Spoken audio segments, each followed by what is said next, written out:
I hadn't looked at it that way. That's a really interesting perspective. I'd have to think about that a little bit, but yeah, I see some sense to that. That's a really kind of a surprising way to look at it. I hadn't thought of that. One another way to look at that is how have they helped me? I think that I have a 17-year-old daughter.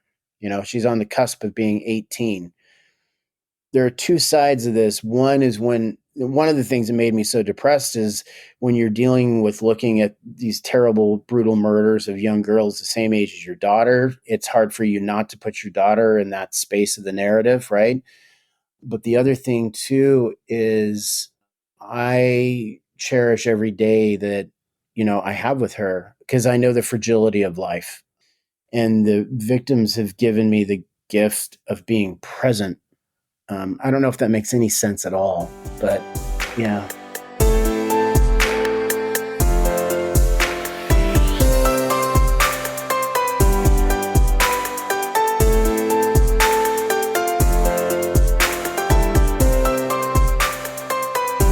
This is Jayson Blair, and this is the Silver Linings Handbook Podcast.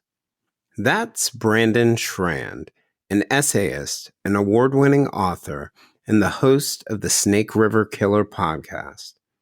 In addition to hosting the Snake River Killer podcast, Brandon is the communications director at the College of Agriculture, Human, and Natural Resources Science at Washington State University in Pullman, Washington. During his day job, Brandon is responsible for crafting the college's communications efforts, whether it's news or supporting its academic and educational efforts. Brandon is the author of an evocative memoir called The Ender's Hotel, which tells his story of growing up in a rural boomtown in Soda Springs, Idaho, a city in the high desert along the Oregon Trail in Caribou County in the eastern part of the state that's near Utah and Wyoming. The memoir tells Brandon's life through the lens of the Ender's Hotel, Cafe, and Bar, a 3-story brick building that had been many things to many people. The book was a 2018 Barnes & Noble Discover Great New Writers selection and the winner of the River Teeth Literary Nonfiction Prize. Brandon is also the author of the 2021 book Psychomania Man, a mail-order prophet, his followers, and the power of beliefs in hard times, a biography of Frank Bruce Robinson, a pharmacist from Moscow, Idaho, who became a New Thought prophet. Brandon is also the author of another book, the 2013 book Works Cited, an alphabetical odyssey of mayhem and misbehavior. He's also written for the Dallas Morning News, Sports Illustrated, and other publications. As the host of the Snake River Killer podcast, Brandon explores the case of at least 5 victims who either died or disappeared between 1979 and 1982 in the Lewis-Clark Valley that straddles the Idaho and Washington borders.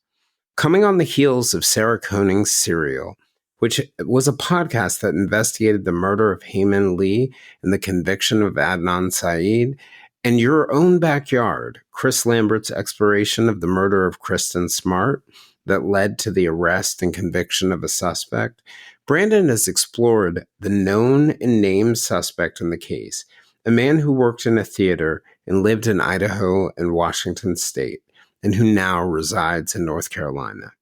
Brandon's work has uncovered many details of the man's life, including murders and other strange events that happened in other locations while he lived there. Brandon and I met because of our shared connection in the case. We met in person in October during a trip I made to Idaho and Washington.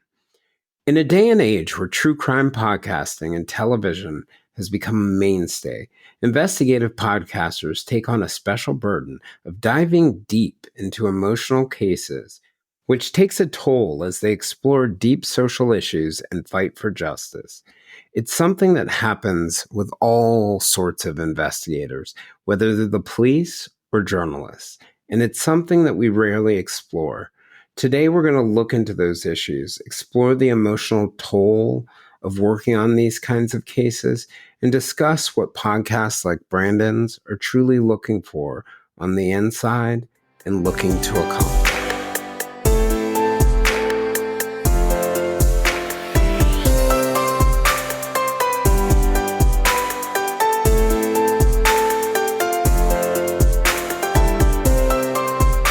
Hey, Brandon, I just wanted to thank you for joining us.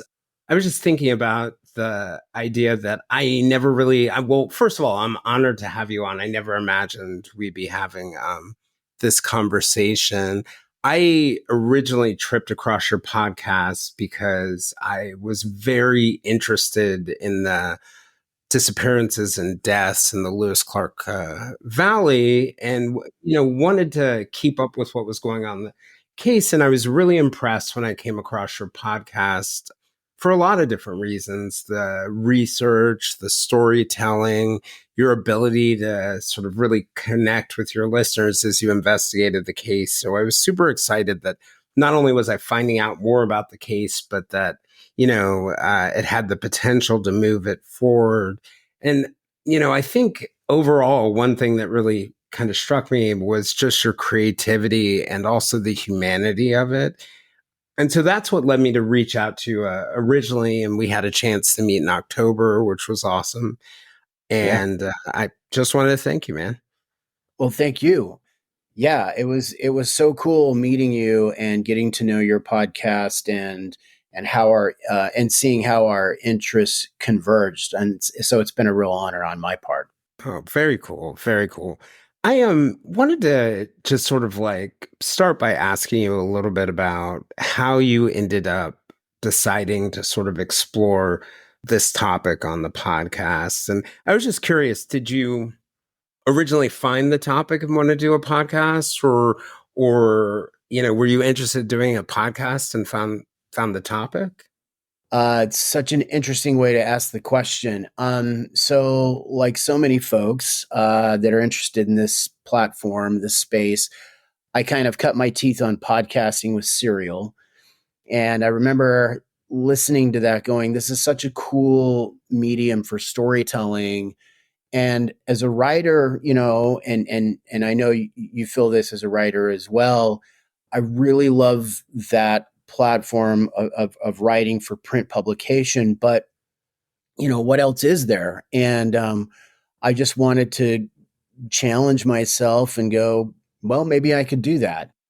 Then I'm like, well, what would I talk about? And I've always had, I'd say, a kind of back burner interest in true crime that's well produced, well done, that was thoughtful, not prurient or exploitative, but sincere in its efforts to get at truth, whatever that might look like. And I really thought about doing a podcast as early as 2015 is when I really started thinking about it. It was just a question of what I might do it on. And then, I went through some life changes. I published my third book. And on the back of my book, my publisher called it True Crime Autobiography. I wasn't expecting the true crime label to pop up on there. And I thought, well, maybe this is a kind of a calling card for me, or maybe the universe is telling me to kind of maybe, Subtle hint, right? right? Maybe you should go in this direction. So I figured, okay, if I want to do something true crime, I want to do something local to me. And I also want to do cold cases because I just didn't think, I just wanted to try to be of value. If there was a cold case, not that I have any skill set beyond being a pretty decent researcher and storyteller, I wasn't under any illusions that I was going to maybe move the needle on anything, but if I could get more ears and eyes on some cases, that might be of value. And I started kind of poking around, and lo and behold, I found this whole series of cases just 30 miles from my back door down in the LC Valley. And the more I dug into it, like you, I just became really fascinated, not only with how long these cases have been cold, but that there has been at least one person identified as a person of interest. So I'm like, okay, I think this is it. I started doing a little research and found out that a woman named Gloria Boberts, who I know you've had on your show, Yep. uh, has been looking at these cases for decades. She's related to one of the victims.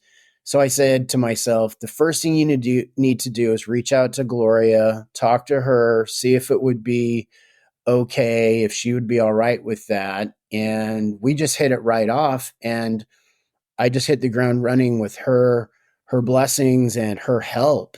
And it's been a journey ever since. So the podcast just turned 1 year old on October 31st. So we're pretty Congrats. new. Yeah, we're pretty new, but it's been exciting. Yeah, you've made it longer than most, though, Oh, I even though it's young. don't, yeah, I don't know. I don't. Yeah, I'm nervous to listen to other podcasts, but I try to keep my antenna out to see what's going on in the world, and that's why. Yeah. So Yeah, well, no, one of the things I was just wondering about and listening to what you're saying, I hadn't thought about that. You grew up in the Washington State, Idaho, because your memoir, is from tells the story of the Enders Hotel Cafe, which is really a story about the people in your life. yeah. In Idaho, you're in Pullman right now. You grew up in that region and had never heard of the case. It sounds like. Well, just to clarify, I grew up in southern Idaho, which is about Okay. 12 hours south of where I am now. It's really no, by driving time, it's really no easy way to get down there. But you're right, because while I spent most of my formative years in southern Idaho, I did also attend elementary school up here near the Tri Cities, which is about 2 hours from Pullman. So if you look Mm. at the Idaho Washington border, I spent some time up here as a child, and I spent time down in southern Idaho. So, I'm been back and forth in the area.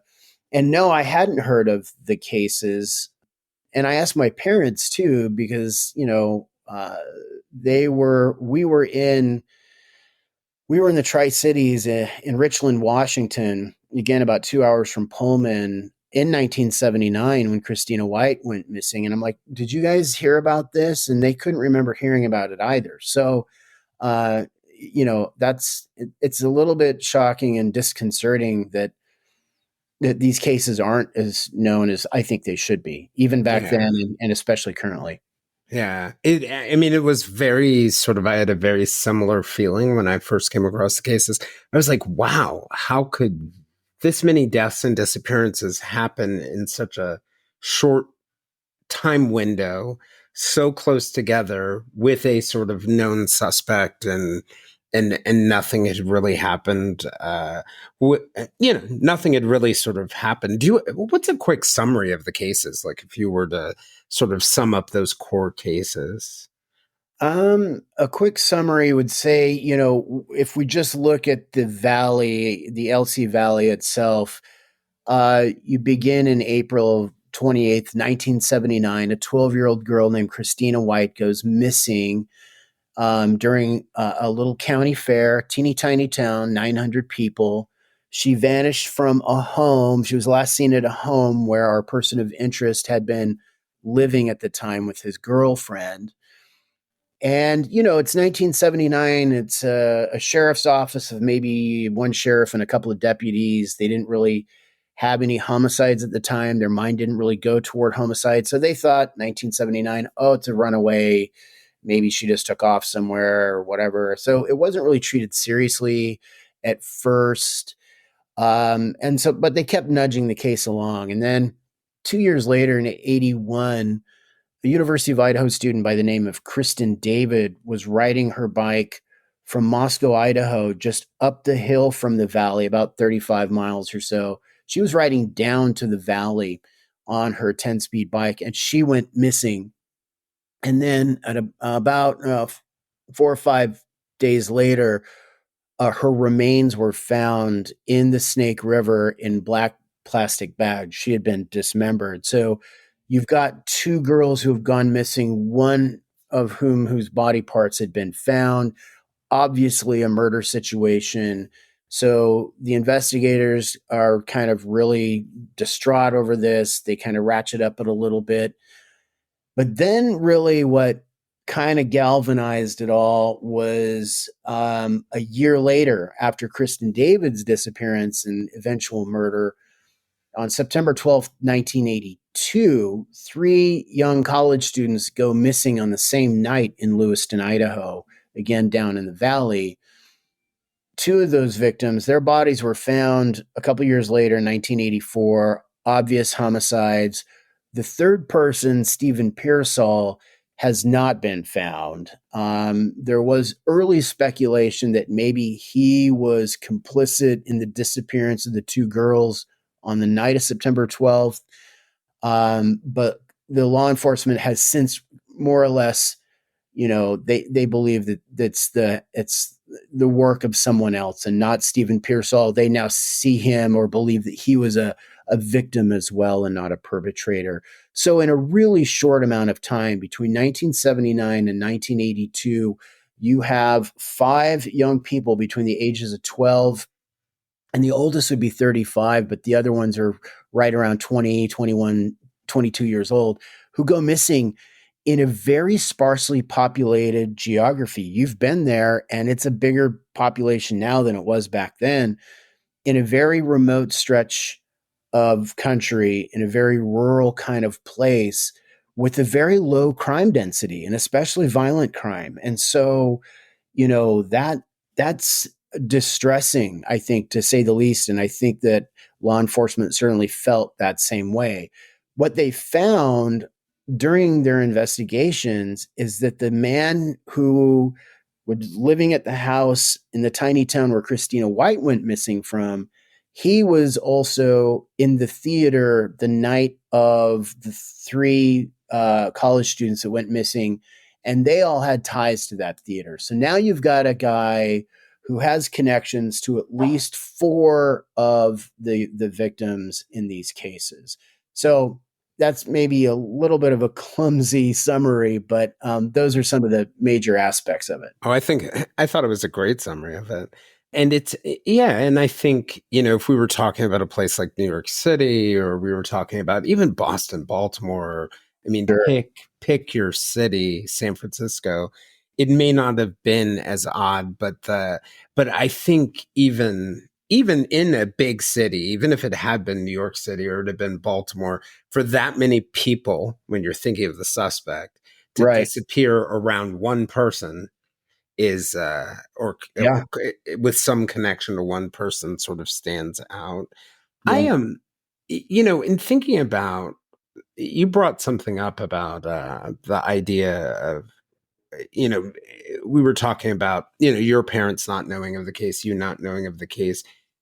In your looking into the case, have you got any sort of feel for what it was like in the community? Was it terror, or did people not notice it, or what it was like?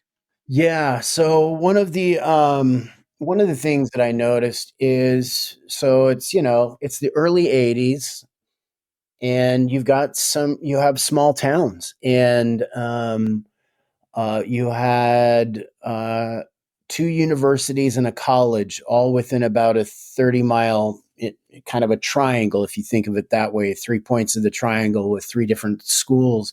So you had a very young and fairly, it's relative, but large student population. So people felt very vulnerable. And I saw that reflected in a number of letters to the editor. Mm. And so, today, of course, you would have social media going rampant, and it's kind of horrifically ironic, Jayson, that right as I was just a month after I launched this podcast, the Idaho murders happened, right? Yeah. And so I was at a conference in Dallas, Texas, and I was literally in my hotel room in the closet recording an episode on Kristen David, who was the Idaho student who was dismembered back in '81, when my phone buzzed from my employer, Washington State University, just across the border from Idaho University of Idaho, that there had been a homicide, singular, not plural.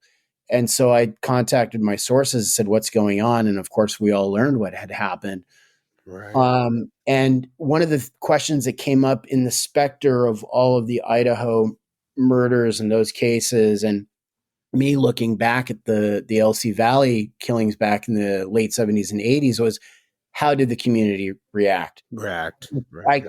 And I can tell you from a firsthand perspective from what happened with the Idaho murders that the community was shaken to its core, because the cliche is that it's a tight knit community and everybody knows everybody. That what I found is that if you didn't know those students, you knew somebody who did, and Right. that's not it's not a hyperbole. It really was true. I mean, my son had met Ethan, and my son's best friend from childhood roomed with Ethan. That's Ethan Chapin. Let's see, he was the one male victim at the house, and then Kaylee Goncalves and Madison Mogan, and then Zana Cornoodle. Those are the four students who were Correct.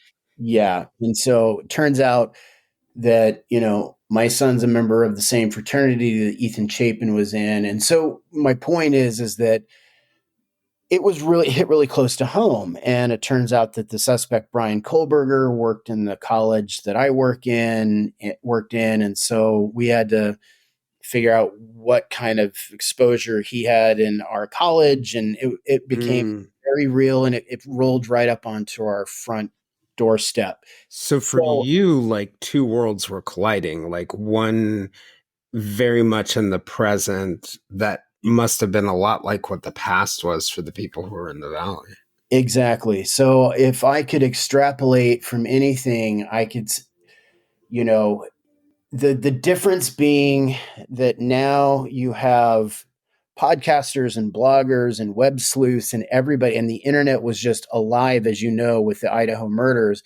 That, of course, wasn't the case back then, but the emotional impact, I don't think, would have been uh, any less dramatic. The communities, from what I can tell, and from the people that I've talked to back then, they were scared. They were. Yeah.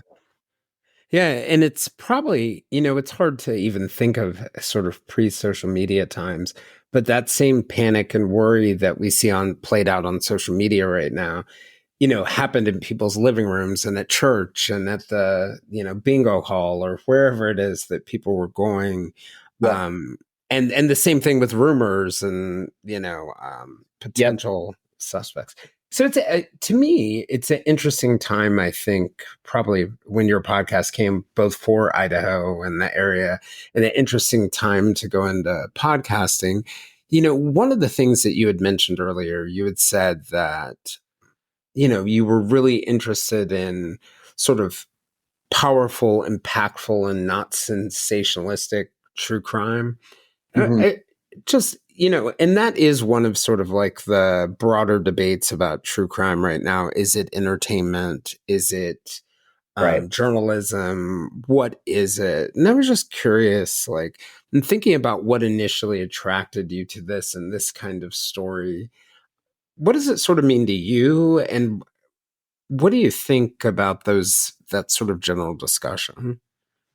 Yeah, that's a big one. What I think of is, if you have the privilege, and it is a very big privilege, to have the means, the space, the resources to put a story out into the world, through a podcast that could potentially reach hundreds or thousands or more people. If that's a privilege, it's also, I think, a very big responsibility. You're dealing with real people's lives. It's not fiction. It's not a game, and there can be real consequences. And that is something, there can be consequences and there can be rewards depending on who is putting the content out there and to what ends, and to what purposes. Let me give you an example of how that cuts two different directions. On a more personal note, I know from the Idaho murders that there was some video caught of one of my son's friends, who happened to be in the general vicinity of the house where the murders occurred, last November. All of a sudden, the internet was abuzz that this student, my son's friend, who's from Syria, he was somehow, this is before we knew about Brian Koberger, they thought he was the guy. They went after him. When I say they, I just mean like thousands of people on the internet went after this young kid. They ran all over his Facebook account. They said he's a terrorist. And it just became this very ugly, ugly, ugly thing very quickly with really no facts at all, just wild speculation. And if you look at like the Boston, I think it's the Boston bombings. I mean, Mm-hmm. yeah, I mean, people have died over this kind of thing. Yeah. Now, so that's the consequences. The consequences can literally be grave. The upside is if you look at the Gabby Petito case, it was a web sleuth who had some camera footage of a van in Wyoming, and that actually blew that case wide open. So, it's something that can cut two directions. From my own perspective, my rule is first do no harm. And if there's there's a weird gray space in true crime, especially with cold cases, and especially with cold cases that are 40 years old, where you kind of have to step into this, for me, uncomfortable area of speculation. But here's the thing: if you are speculating, you've got to own the fact that you're speculating and allow for other possibilities. Uh, Mm. and you That's have to, yeah, that's actually a really powerful point about your podcast, because one of the things that stuck out to me, I think I'm so used to people sort of telling a narrative and laying out a theory, but very often you'll lay out a compelling theory and then not just lay out an alternative, but several different alternatives. And I thought that was really interesting as, somebody who is a writer and a communicator. Our temptation is to like grab a narrative, right? And yeah. hold on to the narrative because that's the safest. Like when you're a writer, holding on to the narrative is like the safest way down the hill. But I noticed that you will often open up for many different alternatives. So that's intentional, it sounds like. Yes, and I try to. And look, I've got lots of theories on these cases, and some I'm really fond of and some I don't know about, but at the end of the day, we just don't know until we can find some, if there's facts to back it up. So you've got to tread carefully. You have to have, I think, an ethos of first do no harm. Be mindful that there are families here that have dealt with things that most of us could never imagine having dealt with, right? And I just really try to keep them in mind. It's one of the reasons that I'm a little bit, I don't know, I've been called naive about this. I don't advertise on my show. I haven't, monetized it, quote, quote, in that way. We do sell some merch, but the proceeds go to help me pay my editor, Blake, a little bit. And to create commemorative memorial park benches in the names of the victims, because that's another way for me to keep their names out there so they're not forgotten. And I always say that we die two deaths. You die the first one when you physically expire, and then you die a second time when people have forgotten you. And I think that Mm. that's just an eventuality and a reality of the human experience. But I think it's especially egregious for people who have been killed or have been murdered, because they didn't deserve that. So they didn't deserve the first death, and they certainly don't deserve the death of being forgotten. And so if my podcast, these commemorative benches, can help keep their names afresh in the minds of the public, in the minds of law enforcement, then I feel like, I'm doing some good work. Mm, mm. Yeah. Yeah. They don't deserve it and it comes too soon for them. It reminds me, speaking of like living a long life, I've told people the story of, it's Kristen David, who's Mhm. the University of Idaho student. What really kind of hooked me on it is I was listening to her story and listening to, her politics and her punchy personality and all those other things. And I was like, wow, This woman reminds me of like a younger version of my mom. Mm, And what caught me there was, ooh, what would have been like if we had lost my mom in her early 20s? Like, what, all of right. these good things that she brought to the world. And then sort of like contrasting that, as I mentioned to you, my mom just passed away recently.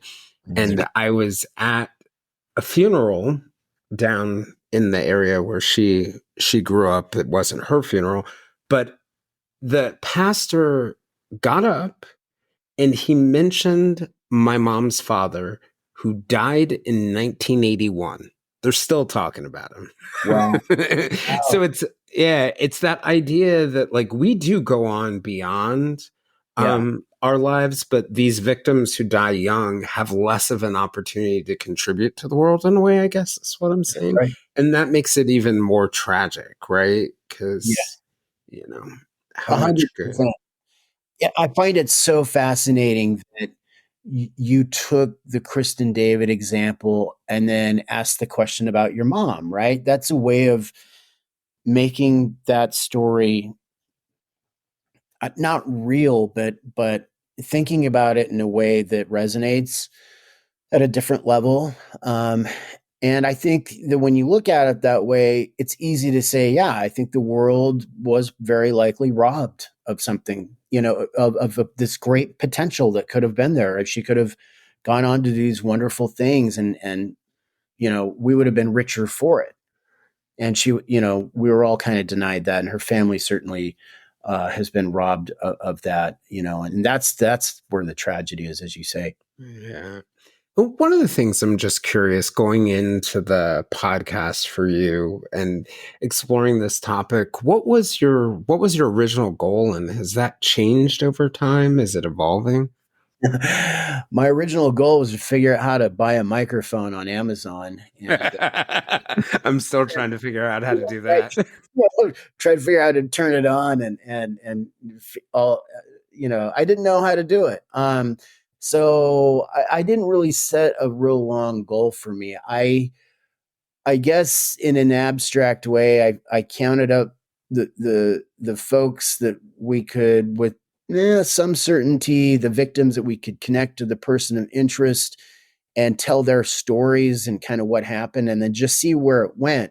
My hunch from the outset, and it's kind of borne out, was that you start down this road, you have kind of a rough idea of the trajectory you're going to take, but you know how research is. You're going to find something. Hopefully you'll find this, or you'll find that. You'll find this gem over here, then that sends you off in this direction. And for me, that's at least been the experience of research, and it's borne out in this podcast. And so, to that end, I mean, I'm sure there will be an end in sight, but I don't have anything. I'm not being very prescriptive about it. I'm just kind of letting the story and the investigation take us where it will. And as so long as I still have a team that's willing to volunteer their time, and I've got the capacity and resources to keep carrying that forward, then I will. Because listen, the thing about this one is, while the person of interest is the person of interest for law enforcement, and they do believe that he is most likely the perpetrator, he hasn't been charged with any crimes. It very well could be that he is innocent of these, but in any case, he's in his 70s now, and there is a click. I'm sorry, there's a ticking clock out there, right? So I do feel a sense of urgency, but I don't want Mm, for my skis, but I do want to get to a place where I feel like I've done all that I can do. yeah. But it sounds like at the same time, you're not trying to force it. It sounds like you're sort of trying to let the story tell itself, like to facilitate it telling itself. Well, you certainly said it in a lot better way than I did. I wish I would have just thought of that. Yeah, I'm trying to let the story tell itself. I think that's really it. Because and I wrestle with this all the time. I don't want it to be contrived and content for content's sake. That's my biggest fear. I want it to be meaningful content. And I think if I reach a place to where there's just not really anything else there, then the story has ceased to tell itself, to tell its own thing. So Hmm. I think that's probably a place to stop. Yeah. No, it makes total sense to me. It's just and I think you probably get this, and most people get this when you have some kind of pursuit like this, whether it's an investigation or, and you're a police officer or you are a writer writing a novel. One of the hardest things to do is to allow this story to tell itself. That when you force it, you may get somewhere, but you're not going to get near sort of like, and I say this both from a fictional perspective and nonfiction, you're not going to get as close to the truth, I think. One of the things you mentioned, you said volunteers helping you. Mm. That's not something I hear every day on a podcast. How did you end up getting volunteers to help? How did that come about? Well, I just forcibly conscripted them to the. No one told you that slavery was done and that. Um, Right. no, it was really just so organic that I had people just reach out, and I think that so. I told you I contacted Gloria at first, so I knew that I had her blessing and her help to be on board. And then I went on Reddit because I didn't know how to do any sound engineering. And I knew that if I'm going to make a podcast, I want to do it to the best of my ability. I didn't just want it to be just me. I wanted it to be an immersive experience so that it could be emotionally resonant with people. So I needed some talent there. Now, I knew I have to pay for that. So that's not a volunteer. So I got an engineer, and then I needed some writers, and I reached out to a friend of mine from college, Paul Dale. He is a horror writer and he's a journalist. And we started an underground newspaper back in college. Sounds like I could be friends with this guy. Yeah, absolutely, yeah. And so he agreed to just come on board. He read about the cases, they piqued his interest, so that was a volunteer. And then I had a person, Samantha Sawyer, reach out, and she was just interested in the podcast, and she had she had a very interesting read on one of the classified ads, and we got talking, and she mentioned she was in graphic design, and I sort of jokingly said, I could really use a graphic designer if you're willing to volunteer your time. And to my astonishment, she jumped right on board, and I have to thank her for all the website design and everything else. She's really done a great job. Plus, she's a really great investigator, as it turns out. So it was just fortuitous, and just the universe kind of bending in in the direction of the show, which was fantastic. There was another researcher that's been working on these cases for quite a while, Tina Landriotti, and she reached out, and I knew that she had done a lot of work, and I respected the work she had done. And so I just said, hey, can you be part of this effort? Can I just put your name on the website and have you and so we've been working. She's great behind the scenes for coming up with all kinds of stuff. So she was an obvious choice. So she volunteered. And then Dr. Marianne White she's in Atlanta, and she was listening to the show, and I can't remember how that sort of played out. She reached out, and then I said, "Hey, you're a criminologist. I'd love to have a criminologist on the team," and she agreed. And that's kind of a long, rambly way of That's explaining it, but yeah, So you have a whole little army now. You have a army marching in the direction of telling the story, because that, I mean, it says something to me that some of your team really comes from people who are very interested in the case, people that you have developed relationships with and brought on, but also listeners have gotten that invested yeah, in the absolutely. And case. yeah, and to that point, I'd be remiss if I didn't mention her. Most recently, a listener from Washington State, Kathy Belbin, who teaches high school forensic psychology, sophomore English, and AP classes. She was also a writer on the television show Veronica Mars. she was a listener that reached out and had something to offer on the classified ads yet again. And again, through a conversation, I found out that she was really into true crime. She's very well read in psychology and serial crime. And I'm like, you would be an amazing asset to this show. Could you also please come on board? So yeah, listeners are turned into team members, and that's a really cool thing if you think about it.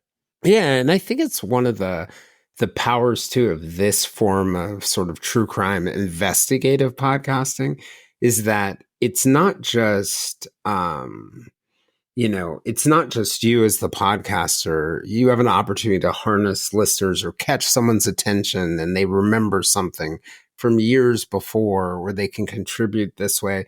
That often that may be the thing that solves the case. Curious from your perspective, just sort of like stepping back for a second. We were Hmm. talking about the idea of allowing the story to tell itself. What do you think happens if this story or stories like this or this story, I suppose, you know, don't get told, like that there is no one out there to tell the story or there's no conclusion, which I guess are two really separate things. But I'm just curious what your thought on, because sometimes for me, thinking about the absence of tells me the importance of the thing, if that makes sense. Yeah, that kind of question gives me all kinds of anxiety because I think of all the voiceless people through time for whatever reasons have not been able to or allowed to tell their stories. It's something I really started thinking about when I was in graduate school and I was looking at like a lot of women's narratives that from like the 19th century that weren't getting told because male voices were really the only ones that were being listened to at the time in particular media and so on and so forth. I say it gives me a lot of anxiety because I feel like there's no way I can run out there and be the champion of all the lost voices. But at the same time, I think that if you take cases like the ones in the LC Valley as a microcosm, you you look at those in a thoughtful way. You look into them. You do your best to look under all the stones, talk to as many people, get as many ears and eyes on them as possible. It may have this is my ideal. It may have a domino effect of other people going, oh, well, that would be really cool. Maybe I could do that on these cases. So Mm. I started our conversation by saying I listened to Serial. So that's a case where it actually happened. They started Serial looking into those cases. They had a listener named Brandon Schrand over here in the west side of the States going, I would like to do that. What would I do? And then I found these cases and then I started my own show. Maybe this show will have some listeners out there that will find their own cases and it'll inspire them. And again, this sounds really lofty and so on and so forth. And I don't mean it to sound that way, but it's one way for it to maybe have a ripple effect that I don't even know if I'm answering your question, but I it, I think there are so many cold cases that deserve so much attention. I know that last time I spoke with Jackie Nichols, Detective Jackie Nichols of the Asotin, Washington Police or Sheriff's Department, who's working the Christina White case. I was in her office and she just handed me a file on a cold case. She said, maybe could you look at this? And I'm sure. So it's on my back burner, but it's going to take a lot of us to get the stories told. Of course, we'll never be able to tell them all, but that doesn't mean we can't try. Well, I think there's something to what you're saying because all of us are here doing what we're doing because of someone else, right? We saw Right. someone else do something. Right. We heard someone else do something, whether that was our teacher or our friend or somebody's dad. And that, I'm a firm believer of the idea that if you bring good things into the world and other people see you bringing that good things, it's a roadmap for them to bring more good things. And Absolutely. yeah, and one of the things that I think is kind of interesting is that, like, a thread that kind of ties this to your book, your memoir, which I really, really, really have enjoyed, is that it's about giving voice. It's about giving, in your memoir, to some extent, giving many people a voice, but giving yourself a voice. That here, in doing this case, you're giving the victims a voice, you're giving Gloria a voice, you're giving other people voices. Is that something that's really important to you? It is. It is. And I think it's because, Jayson, and you and I have talked a little bit about this. I come from, I don't know, on the one hand, I come from a little bit of privilege, but on the other hand, not so much. I come from a very rural, underserved community. I'm a first generation college student. There was zero expectation that I would ever go to college.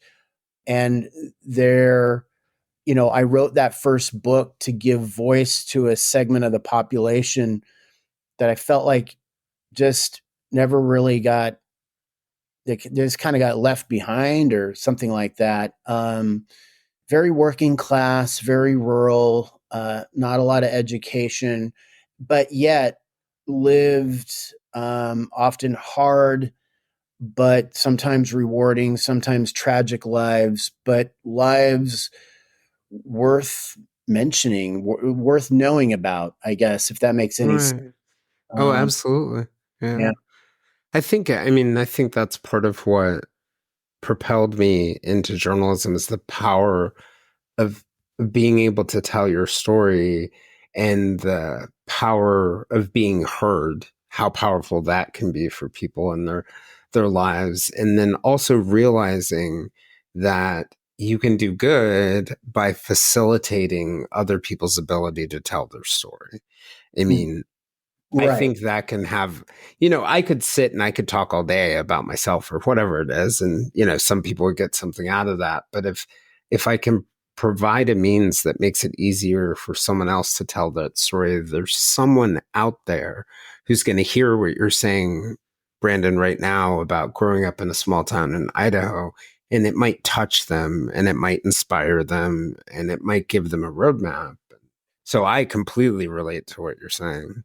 Well, and that's one of the great things I think about your podcast. You are that facilitator of bringing many different voices together to be heard and that touch people in different, in different ways. And I often have people that come up to me like, uh, my grandmother's getting older and she's got all these great stories. I just wish I could capture them. And I'm like, do it, You can. and you should, and go record her or write it down. Or that's one of the things I love about NPR StoryCorps so much. I can't tell you how many times I've listened to the StoryCorps project. I don't know if you're familiar with it. I am. I am. Yeah. That's the one where they have people. Well, you can go ahead and say it, but they record stories of. Go for it. Go for it. Yeah, it's just normal folks around, around the country. And maybe have a global aspect to it. I can't recall, but it'll be like a mother interviewing a daughter who's gone through something, or maybe it's a son interviewing a grandfather about time in war, or being or delivering a sermon that was really impactful back in the day, or somebody that's gone through addiction and come through the other side intact. These just really poignant stories. And I think when you knit all those together, you really get a sort of tapestry effect of who we are, who we can be when we're at our best, that we overcome things, and that there are, and here's the fundamental thing, that our stories matter.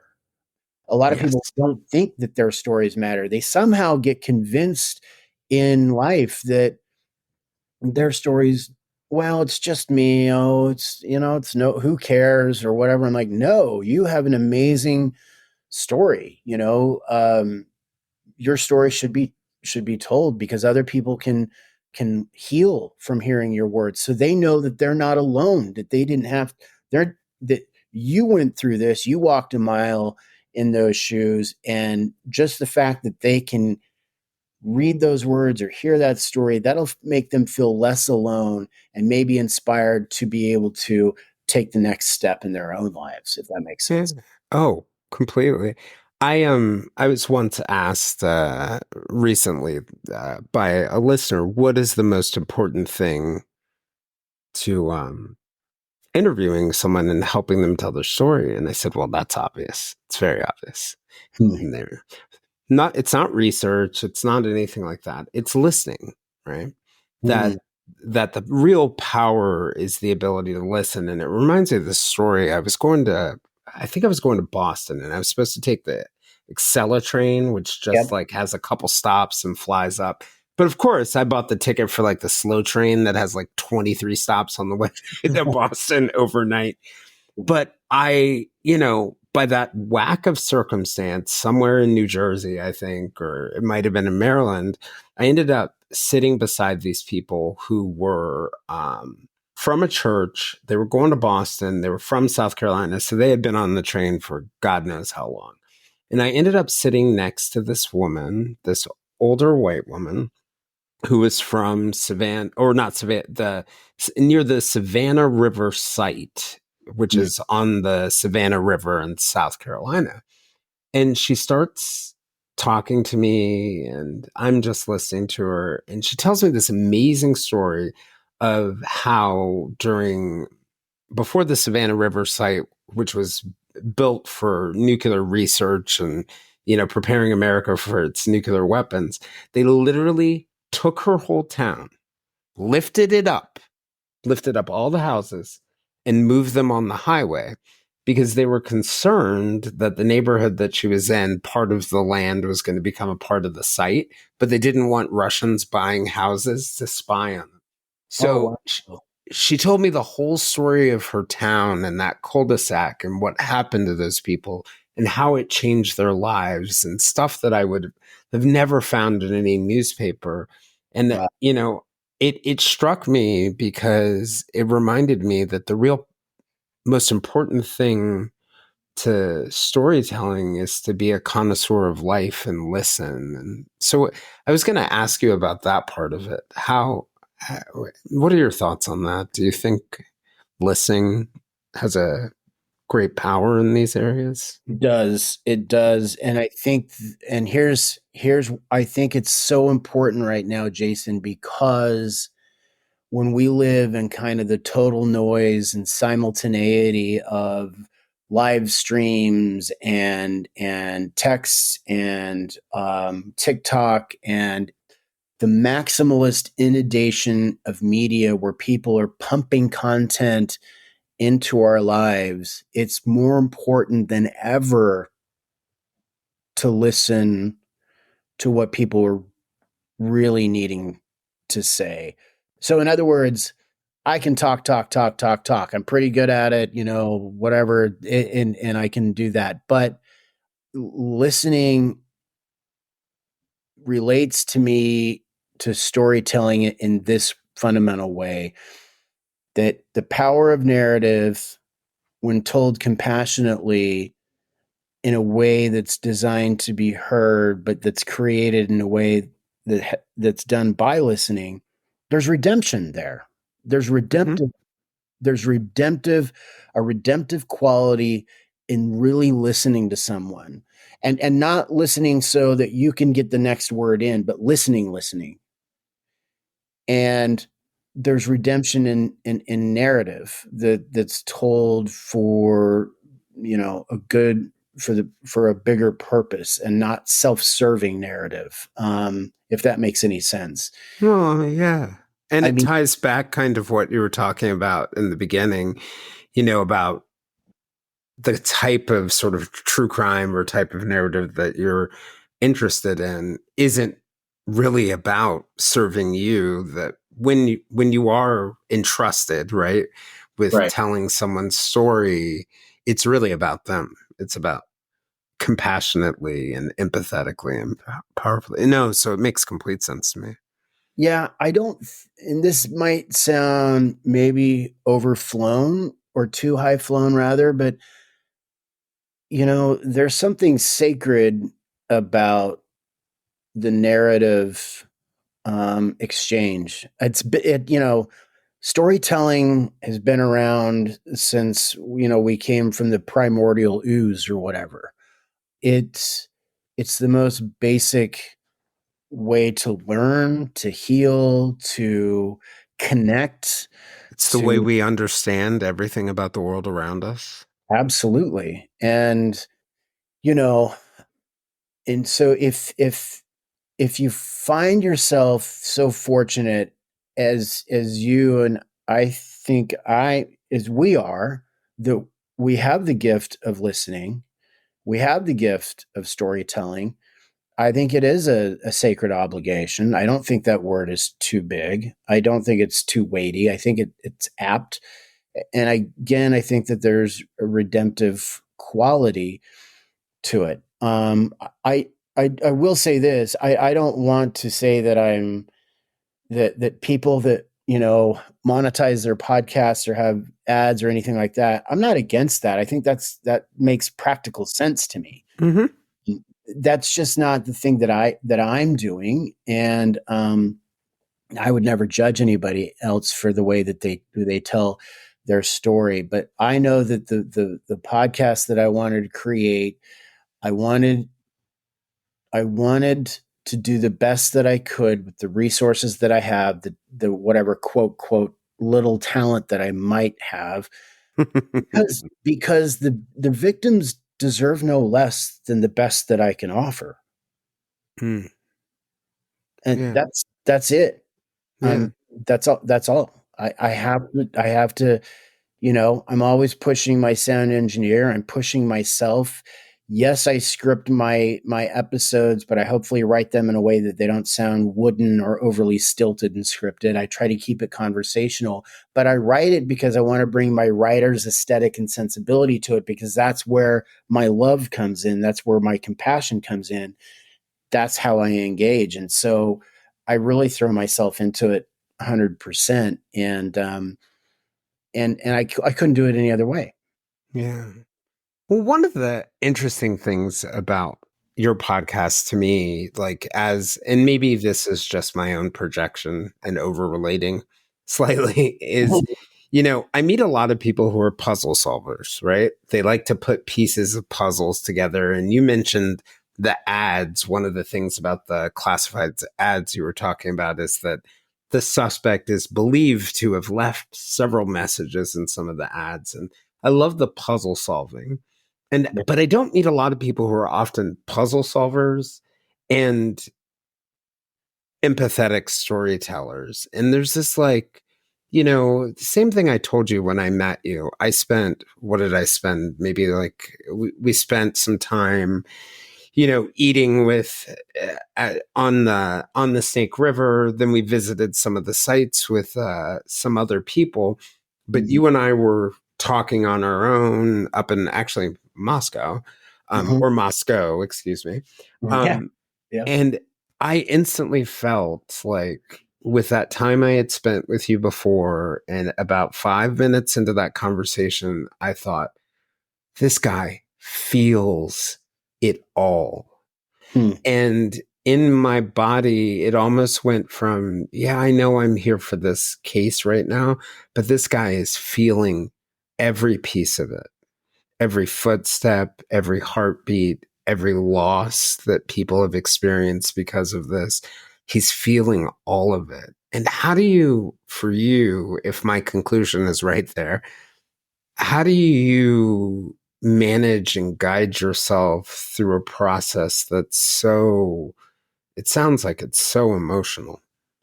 Yeah. Well, you nailed it right on the head with that. And it's funny. I'll never forget when I first met you in person. I came in, I was a little bit late to the lunch. I came into the restaurant and sat down next to you, and you turned to me and you said, how are you holding up?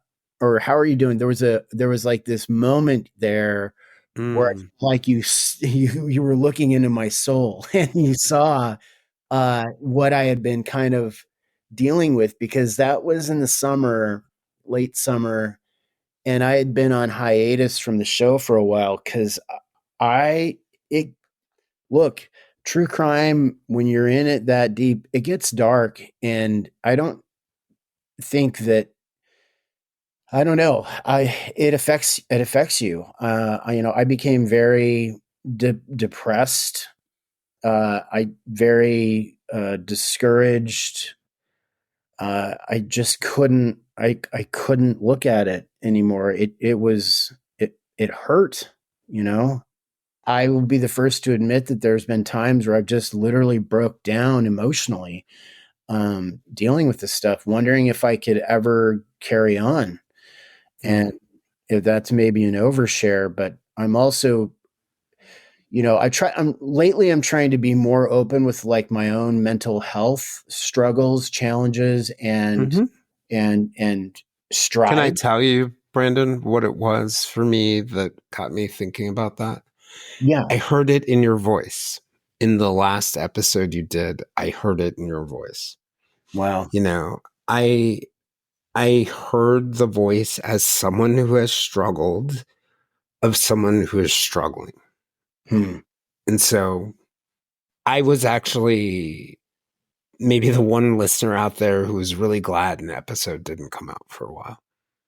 Well, thank you for saying that, and that's a credit to your ability as a listener, because you were spot on. You for whatever reason, you zeroed right in on my mental state at that time, and I was pretty fragile there for a while, to be honest, and I had to take a break. I had to. I could not. I would have been of no service to the podcast, to the cases, and especially to the victims, had I gone on uh, like I was going on. And so, taking the break that I did, and just doing self care was really not only necessary, but it gave me the ability to come back with some fresh eyes and re-engage. So I think that people don't. One of the things I'd like to underscore here is I'm not sure that people really understand the kind of emotional weight or toll that this kind of material can take on people that really are living with it in a significant way, day in, day out. When you go to bed, you're thinking about it. When you wake up, you're thinking about it. When you're driving to work, you're thinking about it.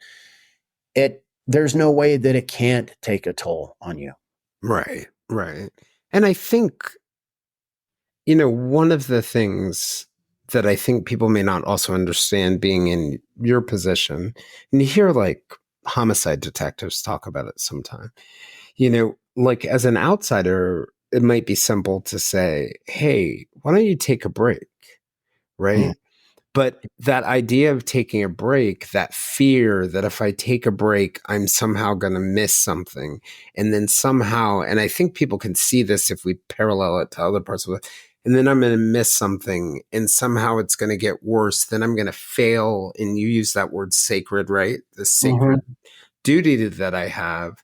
So it's almost like how invested you are in having something good come out of it makes it harder to let go and take care of yourself, which only makes your health worse and probably means you're going to do a worse job on it, right? Like if you think about it, like one of my employees last week was like, I am so stressed. I just need to get X, Y, or Z done. And I was like, well, why don't you take tomorrow off? She was like, but I'm so stressed. I'm like, trust me, take the day off. Take Like, the day take the off. day off for your mental health because you'll come back Monday and this will all be easy again.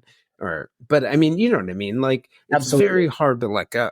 Yeah. It is. It is. And especially when, I really haven't advertised the show at all. I did buy a couple of Facebook ads and I put it on Reddit and a few things like that. Outside of that, I really haven't done anything to market it. And yet there's been this huge following. So I felt this pressure of like, you've got to do right by your listeners. But here's the thing, and you alluded to it. I'm not doing right by my listeners if I'm not taking care of myself. Right. right? Right. Because I can't produce the kind of quality content that they are or that I imagine that they are expecting if I'm not taking care of myself mentally, physically, spiritually, all of that. I have to And be. even more importantly, like to your meta mission, which is like being able to tell the story, there's no way you can tell that story when you're having a hard time just No. holding yourself together. And also there's another piece of it that I think is important that strikes me, the other thought I had in my head, which is, you know, this suspect shouldn't have another victim. They've Right. already had enough. Right. Right. And again, it comes back to that ticking clock. So there are kind of like some real pressures that I feel, but I'll tell you this much. I took about a month or two, I took about 2 months. I took pretty much most of the summer off.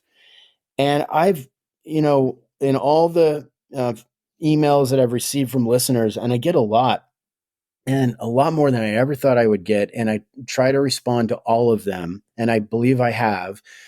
Hopefully, I haven't missed anybody. But my point in bringing that up is everybody was so completely understanding and just gracious about it. Like they're like, I totally get it. Take the time that you need, and let us know if you need help. I mean, the listeners have just been amazing. And I think that That's that says awesome. a lot. Yeah, and I think it says a lot about the true crime people, that you've got people that are really compassionate and they empathize, and so it's been very supportive that way. So that's good for me to know going forward, that if I ever get into that space again, where like I need to step back, I don't feel that pressure of the listener quote Hmm. demands, because I don't think the demands are really there. I think the listeners get that it's hard work, that it takes a toll, and that's where, like, is this entertainment or is this real investigation? You know, and they Sounds like it's a bit of a community from what you're saying. Yeah, I think so. And I've really met some amazing people in the process. You being absolutely an example of that. Um, just amazing people that really give of themselves, and want to help. And I think that's such a salve when we live in kind of disjointed times, to put it mildly. Times, yeah, yeah, yeah. Well, what advice would you have, like thinking about, whether it's a firefighter, EMS technician, detective, journalist, or a podcaster like yourself investigating things, jobs that are all either going to expose you to trauma or darkness or both, because it's easy to be re-traumatized by digging into something like this. But what advice would you have that for them in terms of, like, let's say, the warning signs when they should take a step back, self-care that they can do while they're doing it? Is there anything sort of like new for you out of that experience of stepping away that you're going to incorporate, or any advice along those lines? Yeah, I think one of the first things that I started to recognize was that when my obsession for the show started to take a toll on other aspects of my life, that was a clear warning sign. Oh, I don't have time to spend with my daughter because I'm doing something for the Mhm. oh, I need to take time off of my real job because I'm working on the podcast. And and other stuff that's like even a little bit more seemingly minor, like just not eating well, because I don't have the time, because I'm Right. right, and not getting to the gym as much as I should, because of the podcast. And I really had to level set and go, wait a minute, what, you know the podcast is just this thing, but if I'm not taking care of myself, again, I can't do the podcast. So my priorities were lopsided, they were out of whack. So that was one thing. As far as advice, I have certain support groups that I attend that really help me, Hmm. no matter kind of what line of work is or where you are with your fitness. I can imagine that there's a support network out there, and that's been kind of a godsend for me. I've never been really the type to meditate, but in the last, I would say 6 months, I try to take 5 minutes in the morning just to Mm. clear my head and just be still. And it's only 5 minutes. And I'm like, if I can't get 5 minutes just to be still with the world, then something's seriously wrong. Something's really going on. There should be a fire and it involve guns and bombs and other things like that. And if it doesn't, perhaps I need to just reset. Yeah, exactly. And so, and I use, I actually started Googling like self-care this summer and I kind of pulled a lot of stuff a la carte from different sites and listening to different podcasts and, or just listening to, there's a lot of YouTube channels on there. I'd mentioned to you, in another conversation we had, Renee Brown Mm-hmm. and just there's a lot of people out there that have really good advice. And again, it comes back to what you're talking about, listening. Just stop talking. I need to stop talking and I need to listen not only to some really good sound advice from people that know about mental health and behavioral health and self-care, but also just listen to this is going to sound corny, but like listen to the universe a little bit. Mm-hmm. Just listen to Yeah. your body, listen to your Yeah. body, take a few minutes, just be still and check in Mm-hmm. and see if everything's all right. And then prioritize yourself. Well, I think, you know, you seem like a pretty altruistic person. And I think people who are very altruistic will often spend a time listening to everyone except for themselves. Ah, And yeah. so, so that idea Yep. is Yep. probably, yeah, probably, I think, a fairly decent one. And then I also take to that point about having some kind of community wherever you are, whatever you do, some kind of community that can check and support you and Yep. advise you and cause you to slow down and not feel so alone, right? Like, Right. because even though you have a team, you're probably at the center hub of all of the information and you're the one who's probably, Yep. you know, you and maybe a handful of people taking on all this, but having some kind of community, something that centers you and can support you in the same way. I mean, I'm curious based on all of this, thinking about like what did I know there's some people who would think that investigating a case like this would be a lot of fun. Mm.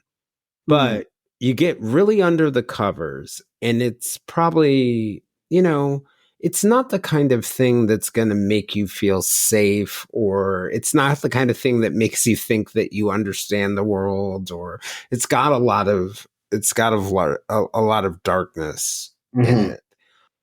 And so for somebody like you who is empathetic in the way that you are, and somebody who is really in touch with emotions, there must be something really powerful that drives you. So I'm curious about like what are the values that shaped you? How do you think you became the type of person who would walk on this path, who would do something right like writing such a open and vulnerable memoir, to pursuing a case that's got a lot of mental, emotional, and other risk to it? Like what shaped you? Oh, yeah. What shaped me? I think a lot of personal struggle shaped me, to be honest. I mean, that's kind of the crucible. I had a lot of trauma early in my childhood that I'm still working on. But I think that trauma it's been a curse and a blessing because, as you say, I have this altruistic side.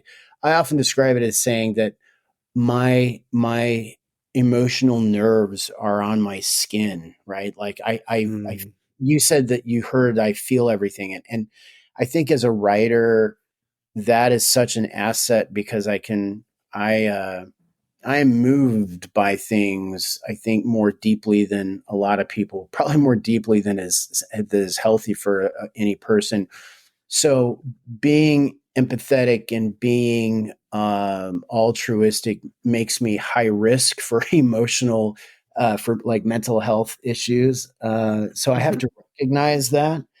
But what shaped me and what keeps me going is very simple. It's so simple as to be elementary, and that is that I hate it when the bad guy gets away.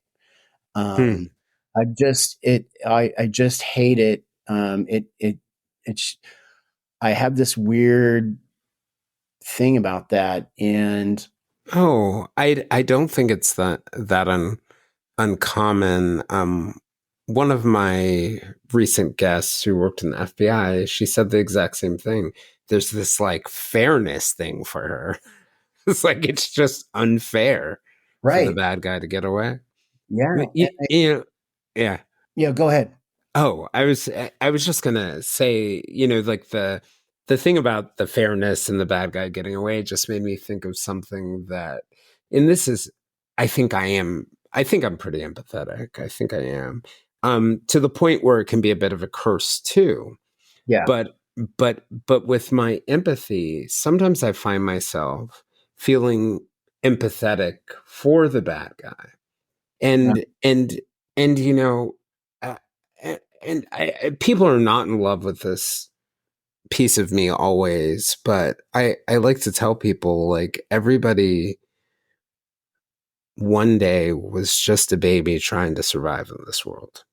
yeah. And maybe I was talking to a psychologist recently because there's this test. It's called you'll love this story, Brandon. So one day I'm working with a forensic psychologist and I come in and I'm like, I am worried. I am a sociopath. And he says to me, the fact that you're worried about it is probably should be an exclusionary criteria.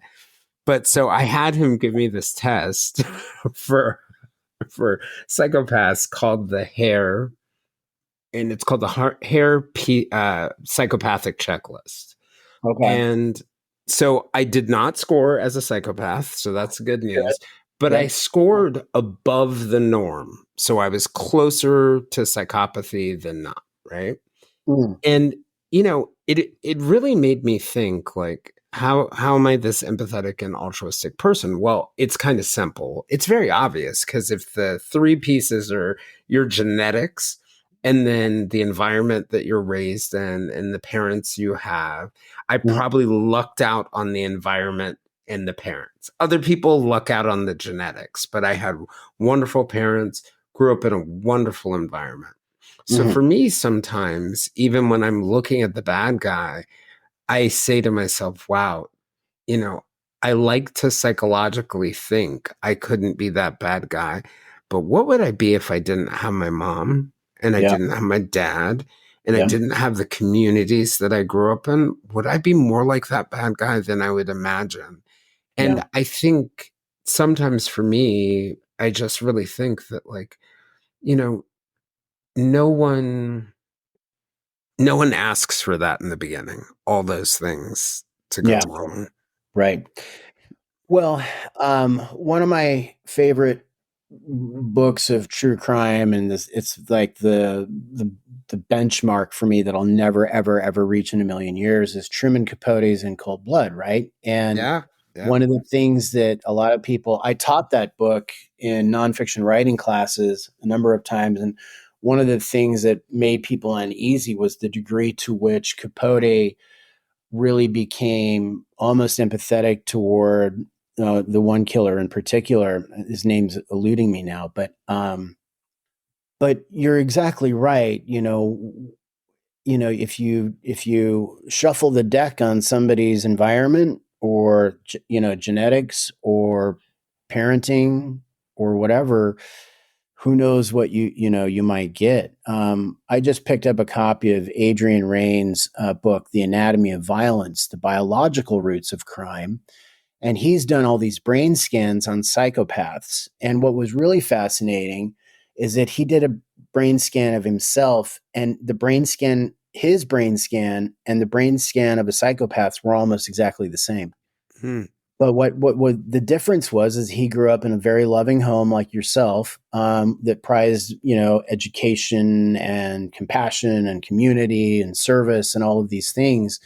And, he turned out to be this great, physician and researcher and author.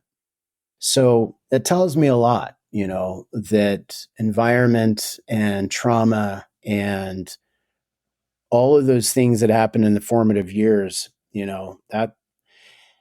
And I think about myself because as a first generation college student, I have a lot of family that's dealt with a lot of addiction and has a lot of, time in jail and just really rough stuff. And what was it that, helped me? I grew up in a unique situation, as you know, from if you've read a little bit of my book, where my grandparents also helped raise me. So I had kind of two sets of parents, and they were very compassionate people, and that really rubbed off on me. And so they were always trying to help out the person that just needed help at the moment, and that always really stuck with me. Mm. Yeah, because I think that there's something to the idea that, for me at least, that, thinking about something like your grandparents, and I'm sure everything has not been easy, that some of us, I feel great gratitude for having what I had around me and the people around me. And on some levels, that's grace. I'm being Mm. given grace, something that I don't deserve more than any other little kid walking around. But for some reason, I got it, and that other person didn't. And I think for me, that's always been a part of what's driven me to tell everyone's story, not Oh, just the story of, you yeah, know, yeah. the sympathetic person. And there's just I think there can be not an emotional danger in being that empathetic, if it makes sense. And I Sure. think it's, for people who are very empathetic, it's even more important for them to do that self-care and be able to step back and put things, I think, into perspective. I One of the things that I was just curious about in general, like, if you were thinking about something like the victims' families or the people who were the boyfriends, friends, classmates, other people in this story who may have been touched by it, whether it's the suspect's family or anyone else, like, what would you like them to know and think about the work that you're doing? That I have the pictures of their loved ones or friends or classmates or whatever pinned on a board above my desk, and there's not a day that I goes by that I don't think about them, that I don't look at their faces, that I don't think about how Christina White was really good with her arts and crafts and was really a creative little kid, how Kristen David was this whiz at sewing and had all these ideologies, and was just this little like kind of a dynamo of energy. And that you know each of these people, I'm in their presence, they're in my presence, they're not forgotten, and I'm doing my best to keep them, you know, again, afresh in the minds and memories of everybody, that was connected to them, and that their lives mattered, even though abbreviated as their lives were. I think that they matter even more so, and that I've been really touched by them. Interestingly enough, a lot of these victims were artistic, and I relate to that. And feel like that it was doubly tragic that these folks were probably very empathetic themselves. They were probably very good listeners themselves. They were probably storytellers. They were probably, altruistic. And those, that's just makes it even. It, on the one hand, it makes it even more tragic, and on the other hand, it makes me more inspired to keep carrying the torch, as it were. Yeah. Well, that made me think of two things we were talking about before. Like, one was when we were talking about for all of us who are doing something right now, there was someone out there who touched us, who inspired us. And in some ways, it sounds like the victims, even though they're long gone right now, are still touching and inspiring you. And then the other piece of it is like just thinking about that point that you had made about, the two deaths, the one when you die and then the one when people forget you. It's almost like you guys are holding hands and Mhm. they're touching and inspiring you at the same time you're keeping them alive. Like in a weird way, you and the victims are helping each other. I hadn't looked at it that way. That's a really interesting perspective. I'd have to think about that a little bit, but yeah, I see some sense to that. That's a really kind of a surprising way to look at it. I hadn't thought of that. For one thing, I'm one another way to look at that is how have they helped me? I think that they've so I have a 17-year-old daughter. She's on the cusp of being 18. There are two sides of this. One of the things that made me so depressed is when you're dealing with looking at these terrible, brutal murders of young girls the same age as your daughter, it's hard for you not to put your daughter in that space of the narrative, right? But the other thing too is I cherish every day that, I have with her because I know the fragility of life. And the victims have given me the gift of being present. I don't know if that makes any sense at all, but Makes complete sense. yeah, It yeah, makes complete sense. Yeah. That's and it's powerful too. I think so much of, like you talked about the decisiveness or some of the other things, so much, if we could find a way to put ourselves in the shoes of others, I think so much in this world would be better, you right. know? Yeah. And I think including situations like this. So I wanted to give you a chance before we wrapped up Hmm. to just see if there are any closing remarks you want to make. I think for me, one real powerful thing I think that came out of this conversation beyond the power of narrative and your empathy and humanity is also just your willingness to be vulnerable and admit that you need help. You had said that you're trying to be more open about your mental health. Yeah. I am just I'm always grateful when I hear a voice like yours. Mm. Somebody who I imagine a lot of listeners admire and look up to, being willing to like have a conversation about these kinds of things. So all of this I find super powerful. So I wanted to give you a chance to just share anything you wanted to share.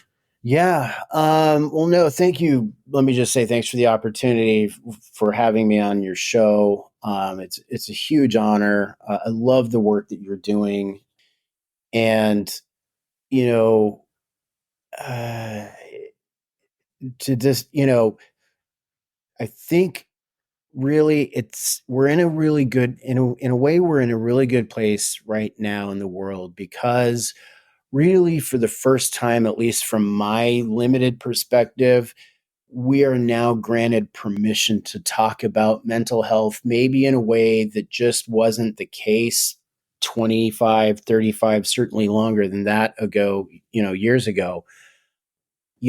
And that it's not you shouldn't be ashamed of seeking counseling or being ashamed of asking for help or feel shame for admitting like I have anxiety or I have social anxiety or this certain thing triggers me or that triggers me or I have trauma in my background. I mean, we're all vulnerable people despite the avatars we put out there in the world on social media that suggest otherwise. We're all vulnerable creatures, and I think being honest in a kind of genuine way of saying, look, I can put this out there into the world and let you know that I had a rough patch. I'm not going to lie about that. There's no reason to lie about that, and it's okay to lean into the pain, Yeah.